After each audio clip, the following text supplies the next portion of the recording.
Hello, my name is Iwana Barker and I am a life coach. I specialize in helping people with confidence and empowerment. I studied and trained in the fashion industry and in business. And I have been running my own business since a young age, making clothes for my friends, altering their clothes, customizing their clothes. Making costumes, Halloween costumes. The year before I graduated university in 2006, I had a bustling costume business. I was studying fashion and I was studying business, and I was helping out all my friends, my actor friends, my musician friends with all their stage costumes. And I ended up having a moment of depression, anxiety, low confidence, low self-esteem, which had kind of been haunting me and following me around as it does. I tried to run away from it by moving to London to get my dream job, but unfortunately, these things follow you around. So I moved back to Scotland and then I opened up another business. So I had my costume business and then I had a non-profit business. My whole passion was empowering people through creativity. For the 15 years I'd been building and creating these very successful, very amazing businesses, there was still something missing. There was something missing in my life. And I felt like it was time for me to really, really help people straight up, like help them straight away, not using creativity, not using fashion, not using, costume. I wanted to help people like now, like immediately, right? So I retrained as a coach 2 years ago, and now I have a coaching business and a growing coaching empire. So this is my jam now. This is what I do.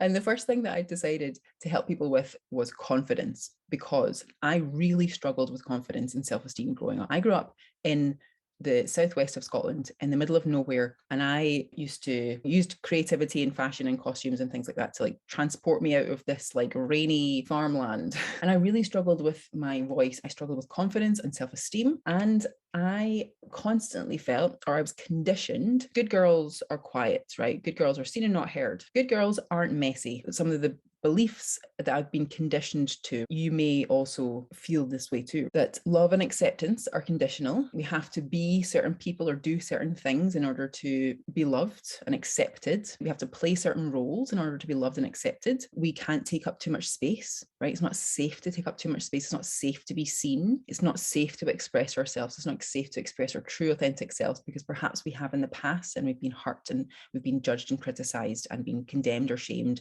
or made to feel bad about it, right? So it doesn't feel safe to show up and be ourselves, be our true authentic selves. Don't be too loud. Don't be too loud. Don't take too much space. It's not safe to be seen. It's not safe to take up too much space, because if we do, then we're vulnerable, right? And that doesn't feel safe. Hard work equals success. And if that were true, there'd be a lot more rich people in the world, right? A lot more successful people in the world, because hard work does not equal success. Hard work equals most of the time exhaustion and burnout. Always put others' needs before yourself. Success equals sacrifice. In order to be successful, you have to sacrifice stuff. Boundaries mean you're a bad person. Only ruthless people have money. Only ruthless bad people are rich and successful. This is just a little snapshot of some of the conditioning and the beliefs and the perspectives that I grew up with. Some of these may also feel kind of true for you. And when I started to explore confidence and my own like self-confidence and my own self-esteem, I really discovered that a lot of my core beliefs really affected who I was and the decisions I was making and how I was showing up in the world. Core beliefs like I'm not good enough. Core beliefs like it's not safe to be seen. Core beliefs like I'm not worthy of love, acceptance, abundance, money, success, all of these things. I need to prove myself. I need to prove myself to others in order to be successful. I have to be a people pleaser in order to do the things I want to do, or to get seen or noticed, or all of this stuff, right? And I really started to pull back these layers, these beliefs. And all these beliefs are just perspectives that we've picked up and we've practiced. And they're neural pathways that we've been practicing over and over and over and over again, and they're strong. But what we do is we become aware of them. Go, oh, hello, you. Hello, you little belief that's not benefiting me. Hello, let's become aware of you.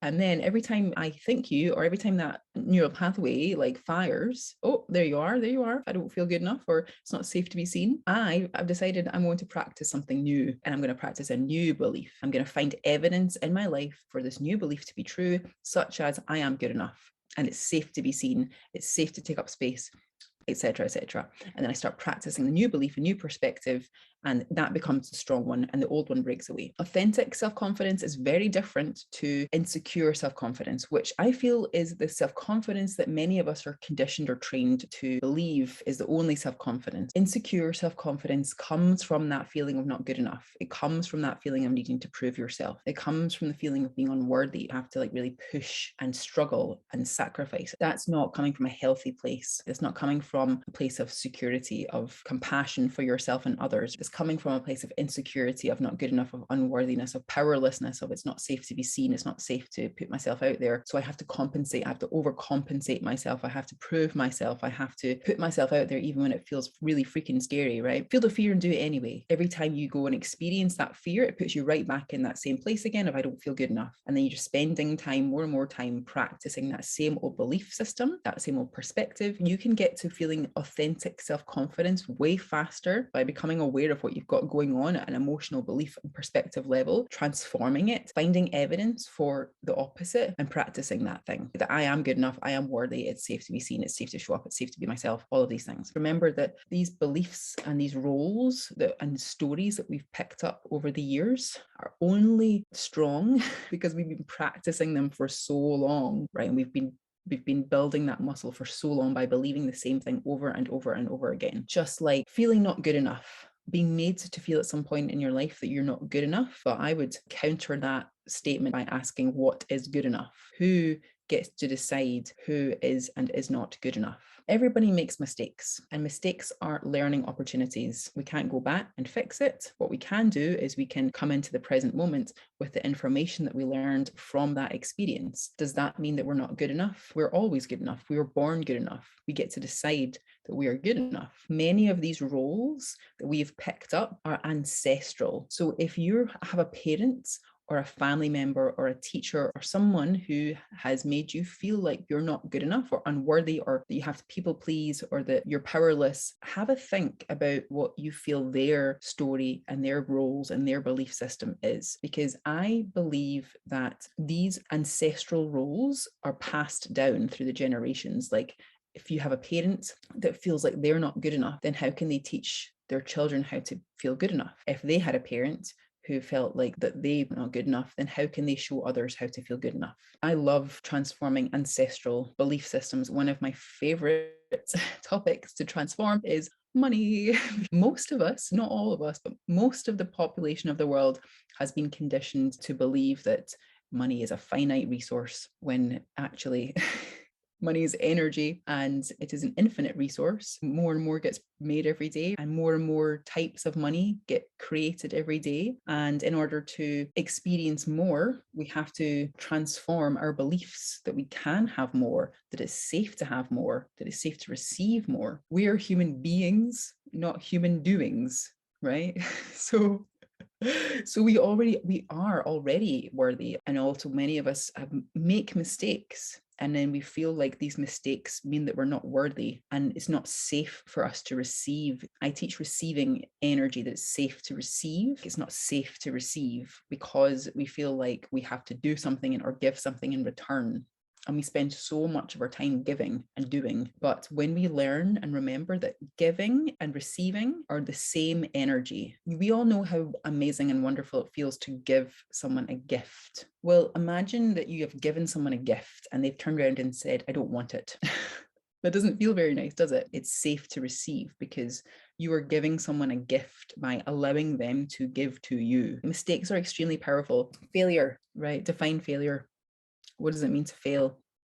I personally have failed so many times I can't even think. My new, updated, upgraded perspective is that my success is inevitable. Your success is inevitable. Failure is part of life, but so is success. Success is inevitable. Therefore, when you fail, when you make mistakes, because you have this perspective and this belief, your success is inevitable. It doesn't matter. It doesn't matter if you make a mistake. It doesn't matter if you fail or do something that you weren't supposed to, because you're like, well, it's cool, my success is inevitable anyway, so it's fine, right? What's a little setback? My success is inevitable.